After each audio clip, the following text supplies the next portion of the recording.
It's the Brad and John Show. It is the Brad and John Show. Today's date is February 26th. This is Wednesday. This is the B block, which means we start right around 7:20. But because of John being long-winded in the top three, it is way late. Actually, it's my fault. John, I apologize. Because one of my things is everything's my fault. That's my new philosophy in life. I'm not going to point the finger at anybody. It's all my fault. All my fault. Yeah. When you point the finger at somebody, there's 4 fingers pointing back at you. Excuse me, 3 fingers pointing back at you, and 1 finger pointing up to the God Squad.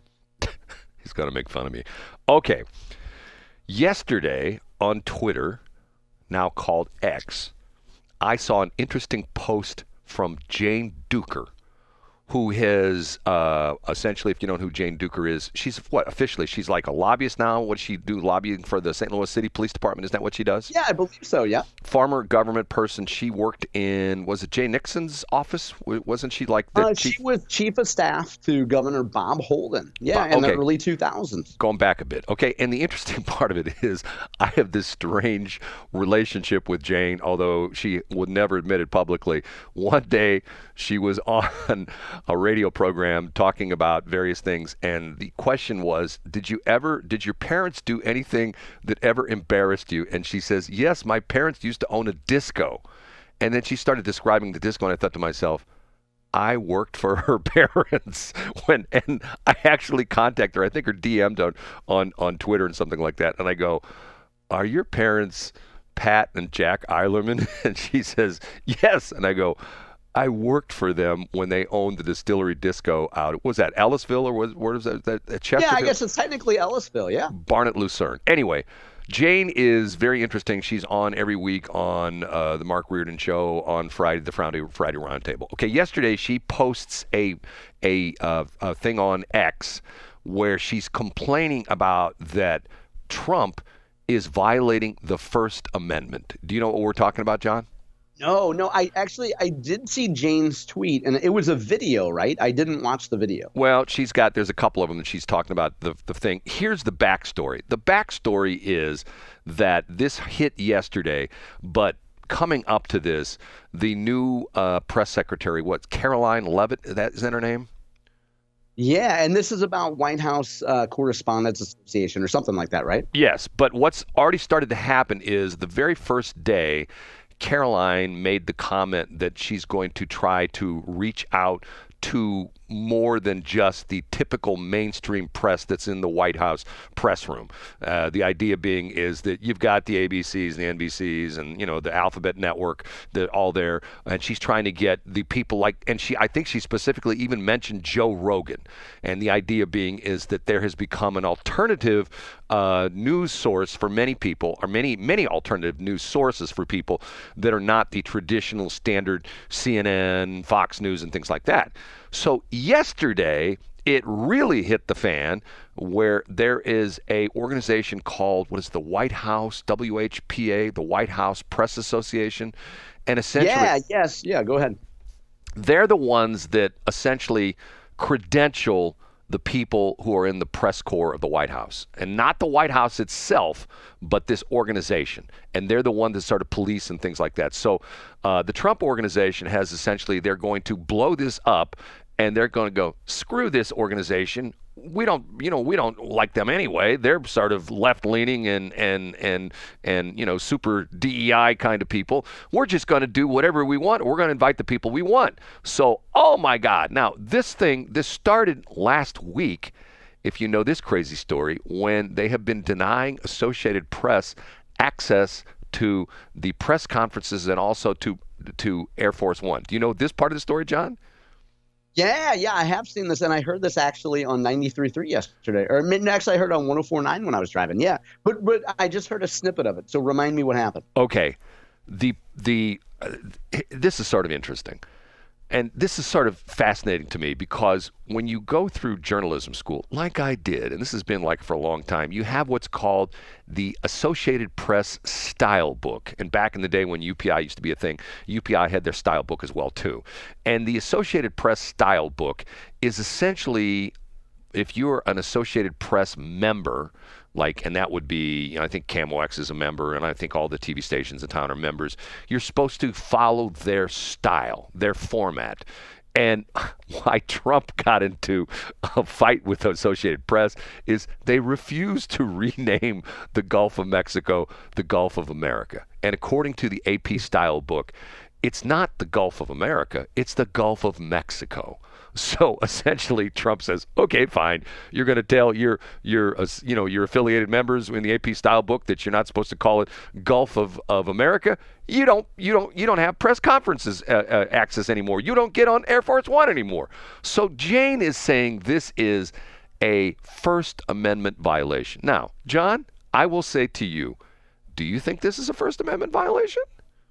No, I don't see how it is. You're not restricting their freedom of speech and all, right? Right. They can write whatever they want. There's a room here, unless I'm mistaken. You're saying there are spaces where your physical presence cannot be, but you can report on what's said. Like you get what I'm saying? There's nobody limiting your speech. You're just saying that you can't show up in this area and report. Well, I will give you, and John's going to say, "Oh, Brad, here he goes with one of his stories again." Okay, I will tell a story.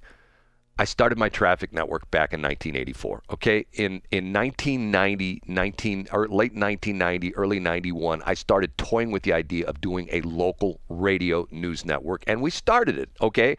And one of the women that worked for me at the time, Tori Lyons, who is still working here in St. Louis. Matter of fact, you can hear her on some of the iHeart stations. If you listen to 104.9, she's on there doing traffic from time to time. I dubbed her as my news director. Okay. And we had a hell of a time getting credentialed into local press operations because of the fact that people go, "Well, who are you? Are you a radio station? What are your call letters?" "No, we're a local." This is a division. It was called News Plus. This is a division of CompuTraffic, which was my traffic network company. And some of the people would say, "We don't recognize you. We can't come." "Well, why not?" "Well, you're not credentialed like Camo X. You're not credentialed like Channel 4. You're not real journalists." And we go, "Okay." And at the time, as our network grew, I think we were feeding like 14 or 15 stations. Every single day, we were feeding them news, not only written copy, but actualities. We'd go to press conferences and chop up the audio and put it, into a package we'd send to them every morning. We had a weather feed, which we were sending them weather. We had a meteorologist. Matter of fact, at one point in time, I was employing two different meteorologists. Mike, can't remember, he retired a long time ago. He was at Channel 4 and then moved over to Channel 5. And Bob Richards, who actually... Like Robert? Yeah, there you go. And Bob Richards, who worked for me as well, too. Bob Richards, in addition to doing his Channel 5 stuff, he worked for me doing news on our news network, our weather on our news network, and also on our Southwestern Bell Mobile Systems line. We had a hell of a time getting credentialed.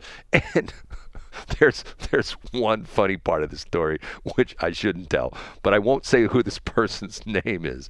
But we had one particular reporter, and with the city of St. Louis, we actually had to go through the city police department and get our people background checked as far as if they're able to go to the city press conferences. John, I kid you not. We had to go through the city police department and get all of our people. We had to give them social security numbers, date of birth, and a whole bit to get press passes so we could go to city news conferences and things like that. And Tori calls me up one day and says, "Brad, we got a problem with I go, "What?" She goes, "Well, the city police are a little bit hesitant about issuing him a press pass." And I go, "Why is that?" "Well, he's got a couple arrests." "Oh, okay. What is arrest for?" "Soliciting prostitution." I go, no. So, you hired George Peach? No. So I had a little conversation with this particular person who shall remain nameless. And I go, "Okay, tell me the story." "Well, it's a bad part of my life." "Okay, obviously it's a bad part of your life." I go, "Were you ever convicted?" "No, the charges were dropped." "Okay, fine." So, okay. So having said that, that happens all over the place. Matter of fact, sometimes, and what's sort of interesting about this is some of the organizations, you'd call them and you go, "Well, how do I get credentialed?" We go, "We don't know." "Well, then if you want us to be credentialed, what's the procedure?" "We don't know." Now, the interesting part of this is that, to go back to the AP style book, there's been some controversy with the AP style book, and you'll love this, John. Part of the AP style book, and this is in written format, if you're referring to a black man and you say he's a black man or a black individual, you have to capitalize black. The B has to be No capital. way. Are you serious? I am serious as a heart attack. Yeah, you are, because I've written about this in the Missouri Times before, Brad. Go ahead. Right. And if you talk about a white person, the W is not capitalized. And they give an explanation for this. John, do you know what the explanation is? That one of them is that essentially being white is not unique, but being black is unique. Yes. So therefore, black deserves capitalization, but white doesn't. Now, once again, isn't that discrimination? Isn't that the ultimate racial discrimination? That one. Well, I mean, I think, yeah. And but here's the thing, though. They have a right to say that. So, for example, Brad, if there's a headline from St. Louis Public Radio or KCUR that says area black transgenders perform Shakespeare in the Park with political overtones, let's say I was going to link to it. On my website, the johncommerce.com style book says we don't capitalize white or black.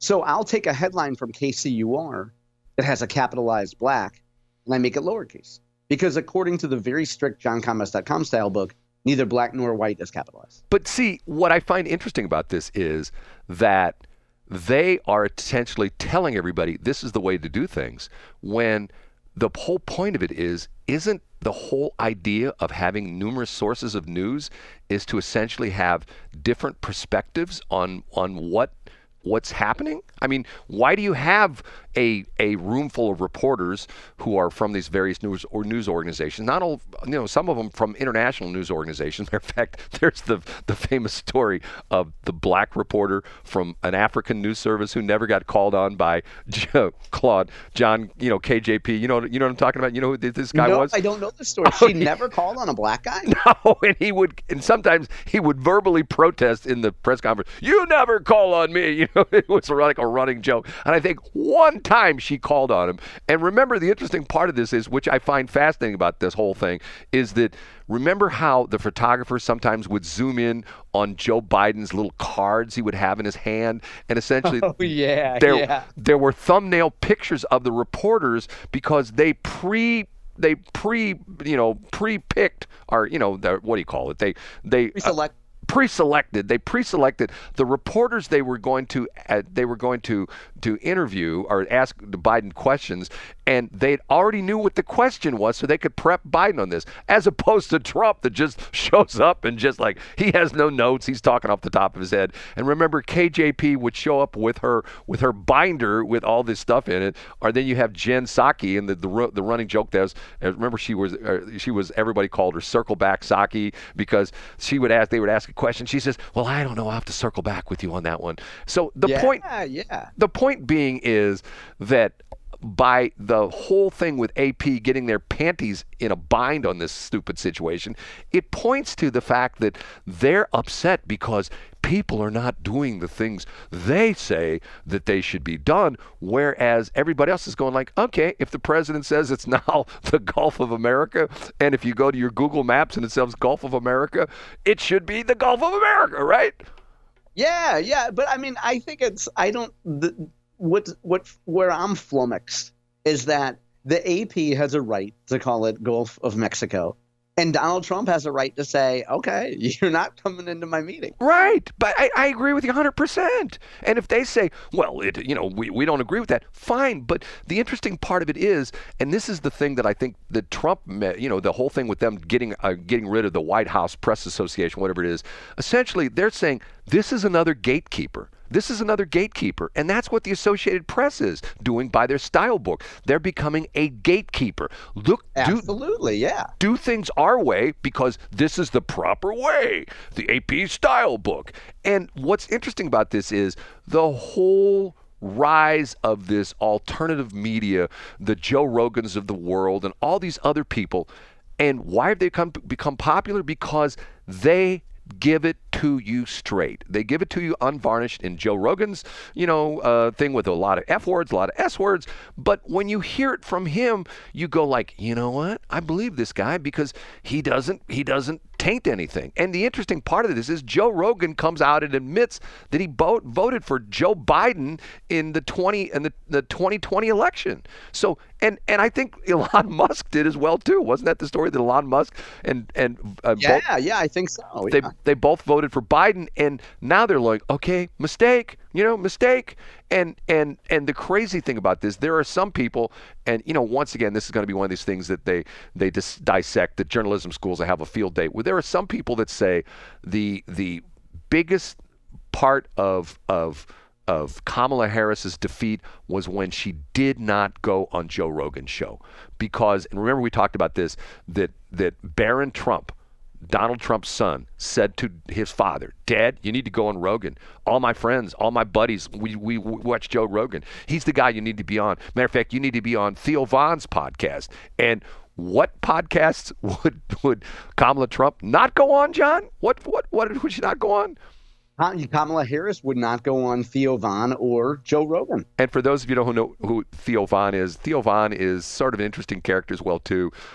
Can be, if you watch some of his stuff, can be, shall we say, very sexual. Would that be putting it lightly? Right? Yeah, it talks a lot about drugs, I think, and intercourse thing. Yeah. Right, stuff like that. But yet people follow him, and especially with Joe Rogan, because once again, the thing is, if someone says to you, John, I'm going to come over to my podcast. I'm going to do a podcast with you for 3 hours. Would you go, oh my God, what am I going to talk about for 3 hours? Dave Glover used to always make a comment about, he said when he first started doing talk radio, he said all his friends said, well, I bet you I could do that. And he talked about the fact that people who tried to do talk radio and thought they were good at it would get on the air and they'd have a couple hours they could tell stories about, and then they're done. And then 2 weeks later, he said, yep, after 2 weeks, they've run out of things to talk about. Why? He said after a week they ran out of things to talk about. And it's just like, the whole thing is like, it's like with like you get these guys who do these, national talk shows, they do tremendous amount of prep work, sometimes hours and hours and hours. I remember years ago when Rush Limbaugh first started in KMOX, a couple of my friends worked at KMOX in the newsroom at the time. They talked about the fact they were blown away because Rush Limbaugh literally came to St. Louis and did his national show from KMOX for a couple of days. And they talked about they gave him a conference room, and he would sit in there for hours doing prep work. He would, literally, read papers. This was before the internet really started to take off, and he would do a lot of stuff. He would have people bring him stuff. He had research companies that did research for him, and he sat there and he always kidded about his stack of stuff. He literally had a stack of stuff when he went on the air that he talked about, stuff like that. Okay, so have we beat this thing to death? Jane Duker. No, we haven't. I love Rush's stack of stuff. He used to rely on Bo Snerdley. I remember that for a long time. And just think, his research wasn't even graced by being able to swing by Whistling Diesel and Cletus McFarland. Like, he didn't even have those guys to tell him what's important. Watch some of my shorts, and then you'll have items for CWS block.